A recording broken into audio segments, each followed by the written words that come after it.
In the past decade, weight discrimination has increased by 66%. And this is one of the only forms of discrimination actively condoned by society. 6%. Decades of research have shown that experiencing weight stigma increases one's risk for diabetes, heart disease, bullying, eating disorders, sedentariness. Yep. Yeah, it's almost like we don't want to go to the doctor to get the help we need because we were treated like so we. It's almost like bullying makes your health worse. Yeah, it's almost as if society, medical doctors, and all scientific research constantly say that if you don't implement a healthy diet with exercise, it will be detrimental to your health. Some acceptance activists will continue to label it all as a type of bullying. I'm sorry, ladies, but when people say, get to the gym, they aren't trying to cause any harm. If anything, they are doing what is right by motivating others to live longer. Listen, I love chili cheese fries as much as the next gorilla, but I know if I scarf down a plate full of that delicious mountain of carbs, I have to walk a few extra miles, stay in the gym a little longer, or cut back on the next meal if I want to avoid having a set of extra chins. And it's gonna be cutting down on my time before final checkout. Let me put it this way. If you are willing to put as much effort into building up a good workout sweat as you do complaining about being told the consequences of sedentariness, you would have a lot less to complain about. Moving on. The reason why below bare minimal low effort men love to scare us with the prospect of being alone, of being worthless, is because they are projecting their fears of being alone and worthless. They simply cannot fathom that women are choosing to be single, because a man who does not have access to women is a loser as per the rules of the games of men. They cannot understand that they are not trophies in the world of women. Do you get it now? That's why they're always projecting, you're gonna hit the wall, you're gonna be worthless, so many bodies, you're not even a virgin. Like, that's why, because they are projecting their fears of being worthless, of being alone. I read this TikTok, and I'll credit her here. She said that men love to scare women about hitting the wall because they're projecting their own fears of being at the wall, because men are born at the wall. Then they have to prove themselves to get out of the wall. Do you get it now? So they're always projecting their fears onto women about hitting the wall because they are at the wall. Bestie, I'm telling you, there is no wall for women. Women are desirable at any and all ages.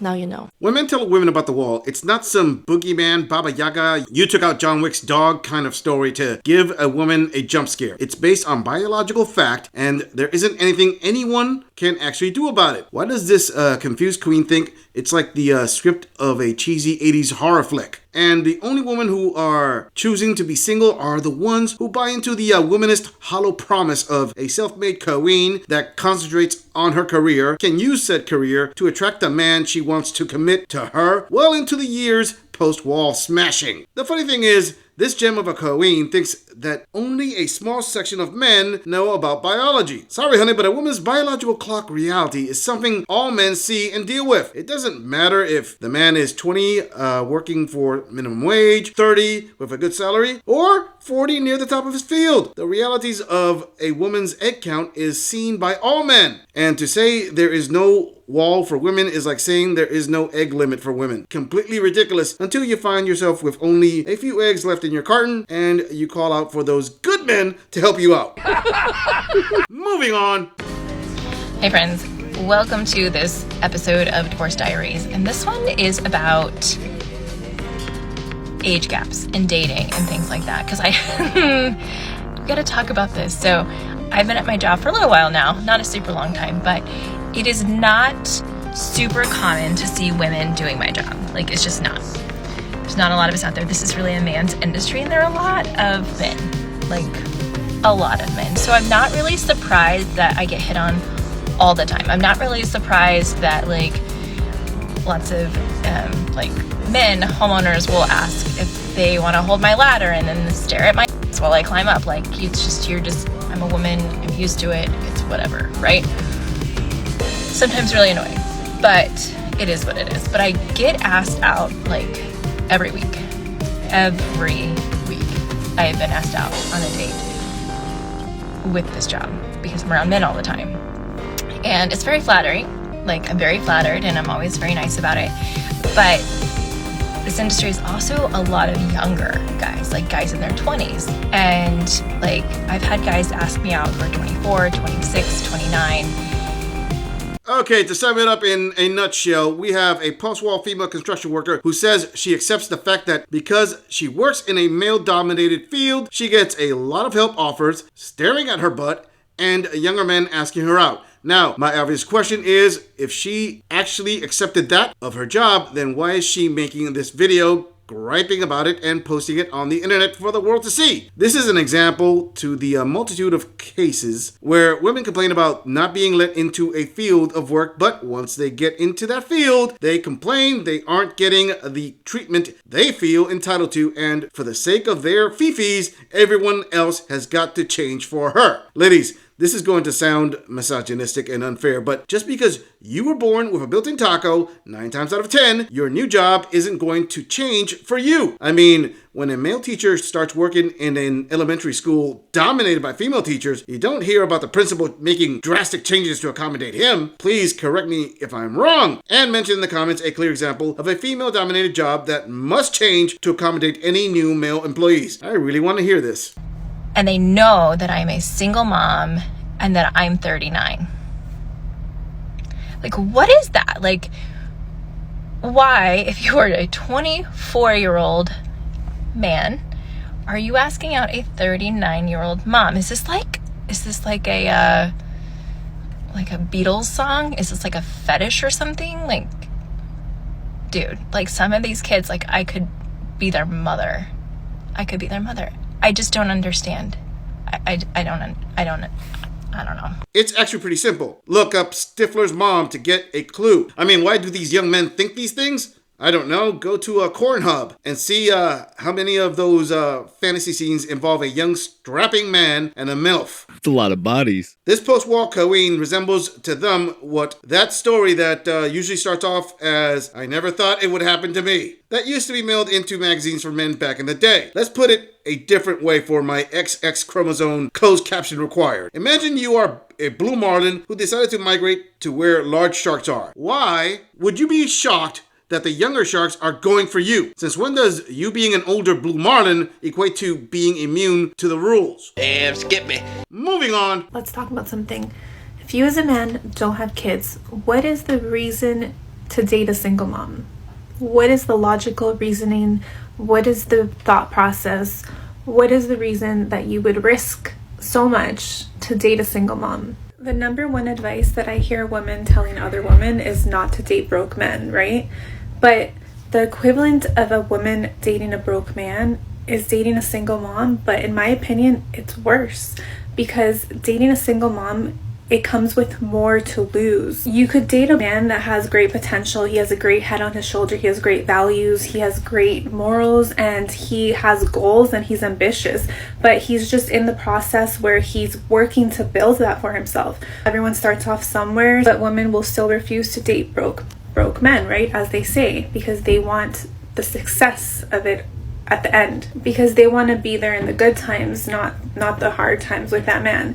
So I don't understand why a man would purposely put himself in a hard time by dating a single mom. You have so much more to lose. I completely agree with every point she has said so far. Now, to answer the question superficially as to why a childless man would date a single mom. Well, one reason is plain inexperience. As an experienced man with children would tangle with a single mom with all precautions set in place, including vasectomy. Another reason is because ease of access. Childless men will see it as a layup without thinking it through all the way. Another reason is a lack of options. If a childless single man doesn't find other options other than single moms, well, he's going to get what he can get, regardless of how much risk there is. Another reason is he was raised by a single mother himself and was never taught the dangers there are for him as a man, because single mothers themselves don't understand the dangers a childless man faces when dating a single mother. They only buy into their own fantasies of how single mothers are always right and always the victims of those bad men they invite into their beds, and decide to lock into an 18-year minimum commitment by making the choice of having a kid all by herself, with child support, of course. It's funny because women will sit up here and say that men who don't have money shouldn't be dating. They shouldn't even be looking for girlfriends, because if they don't have money to date, then they don't deserve love, essentially, right? That's what women say on these apps. I hear it all the time. That if you're a broke man, you shouldn't even be dating. You don't deserve a girlfriend, essentially. But I never hear women tell other women that if you're a single mom, you shouldn't be dating. No, it's the opposite. Women think that single moms deserve the world, and women think that single moms deserve rich men and all of these things. And it's like, so you're sitting here saying that men that are broke don't deserve love, but single moms deserve the world, even though most single moms made bad choices, and that's why they are single moms. Most single moms don't have good heads on their shoulders, and that's why they're single moms. If women want to advocate for other women and say that women should respect themselves by not dating men that don't have money, okay, well, men should respect themselves by not dating single moms, because that is far more baggage and far worse than dating a guy that doesn't necessarily have the funds right now. Far more baggage than a guy who doesn't have the funds right now. I couldn't have put it better. I am not saying that broke men or single mothers should not be dating. I am saying, just as I have always said, that expectation management is warranted. Let's tackle the other side of this argument. Single mothers believe they deserve everything to bend to their will because they made bad choices. And yes, ladies, women are the ones who, for the most part, widows excluded of course, decided to become single mothers. Very few single mothers are put in that position because of factors out of their own control. The vast majority of them become single mothers by choice, either trying to get Chad/Tyrone to commit by having his baby, or leaving their husbands for a player, then getting dumped, or leaving their man to go find themselves on the carousel. Hey ladies, just because you made bad choices doesn't mean the world owes you anything. Now that's a lot of damage! If a man dates a single mom, he is taking on a role of a father. And in some countries, if a man moves in with the woman, she has kids, he can be held liable to pay child support for kids that are not even his. So men have so much more to lose when they're dating single moms. As women, we expect men to just give us everything and save some women from the horrible decisions that they've made, and that's just not how life works. Society advocates that single moms have more value than a man that is just working towards his goal, essentially. If you're a man and you're dating a single mom because that's all you feel like you can get, then you know what? You need to work harder at becoming a better you, because at the end of the day, if you're dating a single mom, you are risking more long term. And if she feels like you're beneath her, if you feel like that's the reason that you guys are dating because you feel like you can't get better, then guess what? You're just going to be her simp. You're not going to be happy either way. You're going to live a miserable life. So as a man, do better. If you're a man and you don't have kids yourself, why would you date a single mom? It makes zero sense. I really can't disagree with the bulk of what she just said. I mean, part of me helping out men navigate waters of modern day dating is to hold men accountable for making bad decisions. And if you are a childless younger man, you have to take more precautions when dating a single mom. You have to first find out what your local laws are and if she can hold you liable for paying child support for a child that's not even yours. Not to mention, if she cheated on you, got pregnant with another man's child, you may find yourself paying for Chad/Tyrone's seed. I mean, even if you are just dating and she asks you to put your name on the newborn's birth certificate, boom! In several states, that's enough to lock you in. No DNA test required for putting you on the hook. I understand that other countries can actually make you responsible for paying child support just for moving in with a single mother. Now, on the flip side, there are other countries that don't enforce child support unless the child was born in wedlock, such as Thailand. Link in the description. The point is, boxing rules apply. Protect yourself at all times. I'm just saying, if you enjoy this audit, click on the video in the end screen for more content. If you would like to support the channel, please follow the link in the description to donate to our beer fund, or like, subscribe, and share this video on other social media platforms. If you agree or disagree with anything about this audit, please let us know in the comments. I'm going to leave this audit right here. I'll see all of you in the next episode.